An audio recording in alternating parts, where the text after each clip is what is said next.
La liberté. Qu'est-ce qui t'a servi dans ta vie? Quels sont les aspects liberticides de ta personnalité? Ce sont tous les déterminismes qui t'ont façonné jusqu'à te rigidifier par le biais de la morale, de l'éducation, de la religion, de la famille. Il te fallait un cadre, des limites pour ta construction, des repères pour t'éprouver, t'aiguiser, te préparer à faire tes propres choix. Tu as obéi ou tu as été rebelle à ce qui t'était imposé. Tu l'as fait tien ou rejeté, peu importe.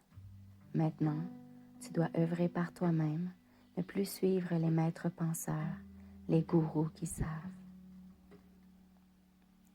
Toi, et toi seul sais ce qui est juste pour ta vie. Tu trembles de cette responsabilité. Tu as peur de te tromper, de ne pas être capable de t'assumer en tes choix. Ton libre arbitre te semble si vaste que ta conscience a peur de s'y perdre et de faire n'importe quoi, de ne pouvoir discerner.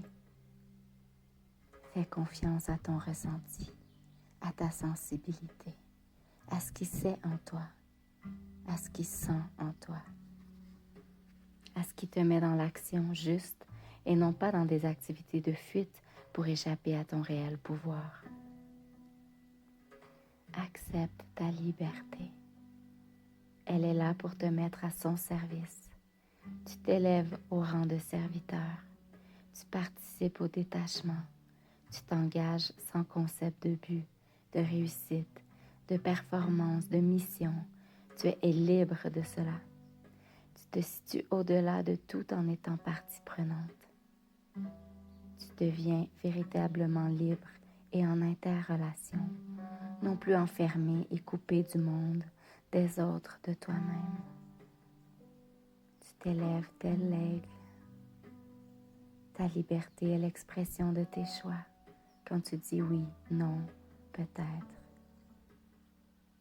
Il t'est difficile de choisir lorsque cela relève uniquement de ton moi. Une partie a peur de perdre ce qui n'a pas été sélectionné, souvent des actions d'intérêt égoïste. Lorsque la liberté se présente à toi et que tu l'acceptes pour ce qu'elle t'enseigne et non pas pour ce qu'elle pourrait t'apporter, elle s'impose à toi presque hors réflexion. C'est elle qui choisit et cette notion de perte, de manque n'est plus. Ce choix révèle avant tout du partage pour l'ensemble et unifie ce qui semble séparé. Je suis en toi la libre essence, le libre ensemble. Je suis ce qui te rend libre des autres, de toi, libre de tout ce que les autres ont fait peser sur toi pour que jamais tu ne t'envoles. Te rendre libre de tout ce que tu t'es missionné par peur justement d'être totalement toi. Vole, mon ange de terre, envole-toi, haras de terre. Fais frissonner de ton vol tous les accrochés à leurs petits lopins, qu'ils s'aventurent enfin, lève les yeux au ciel et vois tous les grands libres, ceux qui ont osé simplement être eux-mêmes. Ne plus avoir peur du regard des autres, que tu as fait tien pour te juger, te restreindre, te cadenasser. Être libre enfin de rire, de gueuler à la lune, d'être spirituellement incorrect et si humainement radical. Être libre enfin de ne vivre qu'à partir de toi. Toi dénudé de tous, toi habillé de lumière. Les ailes d'ange s'ébrouent autour de ton corps de chair et de lumière. Elles sont toujours là, non pas pour que tu fuis ta demeure de terre, mais seulement pour qu'elle te soit plus légère. Libre et légère. Ton âme de chair danse, heureuse finalement d'être là, en visite de ce monde qui lui a parfois semblé si lourd. Rien ne pèse quand je suis en toi, la légèreté de te sentir libre, de te sentir toi. Alors le monde te devient un espace aussi ouvert que ton cœur, un lieu à investir, à goûter.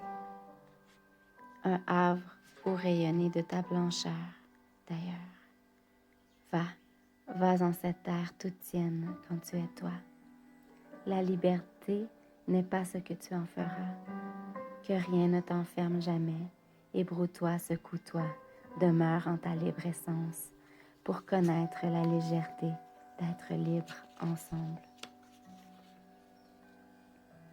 Que ferais-tu si tu étais libre?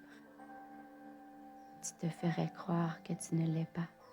Tu te donnerais de nombreuses excuses. C'est ce que tu fais, c'est ce que tu es.